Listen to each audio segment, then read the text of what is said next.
Jackie, let's get her. What did you say? I went in and spoke to Joe Dan. Why don't you go speak to him, Laura? Oh, I'd love to. Where's the red? Ask him why he didn't come back to you. What's wrong with that?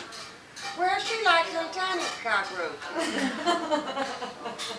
Because the dog. Tell me we were doing on a cockroach hunt last week. Well, I just hope she comes down here and is so impressed with Ruth's apartment that she gets her one down here. Oh, we all do. We just wanted to call our house at, what, 7:15? Is that the story? The hour she calls, it's 7:15? No. That's Quarter till 7. that's what's sort of late. Didn't you I say told Bob. she comes and visits people? Indeed, she does. I'm talking about that's why we have an answer machine when people call. Well, I'm going to tell you something. She did not like my husband, and he couldn't stand her. She's the only person that I knew of that he really couldn't stand. And she got lost going to his funeral, and he really would have got a big laugh out of that. Wasn't she holding up traffic in the tunnel? She almost hit Harold or something. He said he saw this woman crazy driving and said it was her. What? Yeah, talking about going through the tunnel and these cars honking. And Oh, was he could see people swerving way out to get around somebody and honking as they went by, making gestures at her. And he finally got up there and looked over, and it was Leela. Okay. She had a horrible day, though. I had just got back from the cemetery from my husband's funeral. She comes in the back door, and she's coming in. Greeted her. And everybody else that can't come in, put their arms around me, this, that, and this. I said, hello. I have had a perfectly horrible day. And she saw Ryan and Ashley sitting on the Ryan! And she goes over there and starts, it's ridiculous, baby. Ridiculous. And then she looks around and says, oh, hi, Ashley. Good. Back to Ryan, you know. Well, with that, I go out on the porch. Then Harold tells us, she said something about Ryan spending the night with her. And he said, no, she's not Leela. Oh, yes, she is. I talked to Laura. He said, no, Laura said to bring her back. Well, we'll see about this. Come on, Ryan. Let's get out of here. Come on, Darlene. Let's get out of here. So, but she greeted Harold in the driveway. Where in the hell have you been? Y'all through with you. So then, No, you still got your buffet. she takes Ryan out to her house and calls Laura, and Laura tells her no. She brings him back. The traffic is, I've got a lot of coming and going cars. She lets him out at the end of my driveway. Nobody knows it. Poor little fella opens the door. Papa, Leela says I can't stay. Yeah. Well, I thought he was knocking on the door. I mean, to leave a child, though, I mean, even if you have a problem with it, why would you leave it?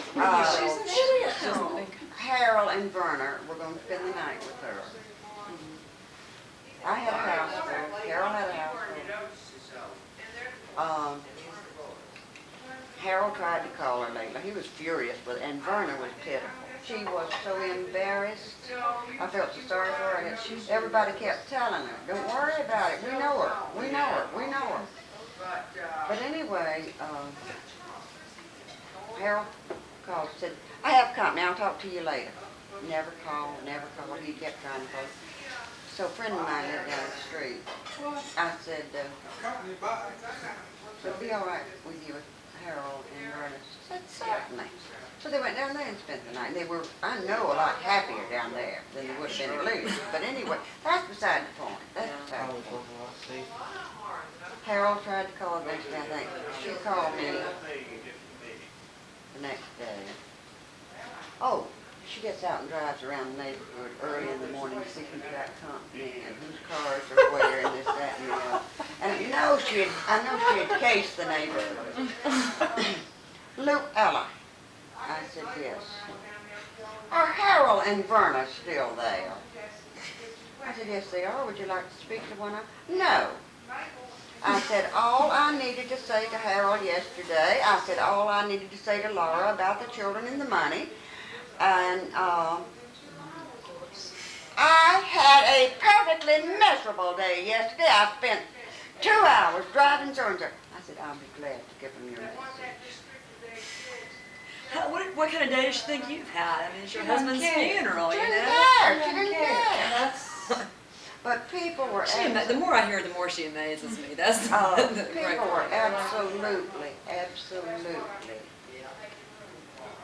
aghast at her. Even at her, they were aghast at it.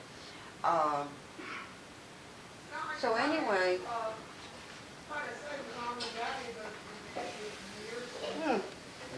it's left me. It's left me. How far apart do you live from? Just about a block and a half. I was thinking maybe 20 Oh, what I miles. started to say. A block and a half. What I said, aside from embarrassing Verna and Harold, that was the best thing that could have happened to me. Because she didn't like John, John didn't like her. She would have been at my back door at 6:30 and 7 o'clock in the morning. She would have been popping in anytime she felt like it and calling me all the time. She left me alone. That's great. For now. For now. Yeah. How is your preacher that she drove crazy? He was transferred. He's doing all right now. No, the Baptist church Oh, transferred. that's when I met you when Yeah. you were talking about. No, this is driving. another one. This is Oh, another okay, y'all got a new one. one. But anyway, She's gonna come by one day to take you for a ride in that car. Oh, she got a big like hell. Anyway, she told me she's going up here, Mr. Now she's talking good about Mr. Draper. And she's going up to hear him preach and wanted me to go with her. And he called me when John was sick, and I told him, I said, if you look out there in the congregation some morning and see Leela, I said, don't drop over, because she says she's threatening to come. You said thanks to the Lord. Yes. You know, I thought if I just met her now, though, I would think that she was, you know, there was some. Betty Jane will probably have it. Okay, Doris wants you to take that place out. Tell me something. And, He got married. what I would do is stir it up and put it out in a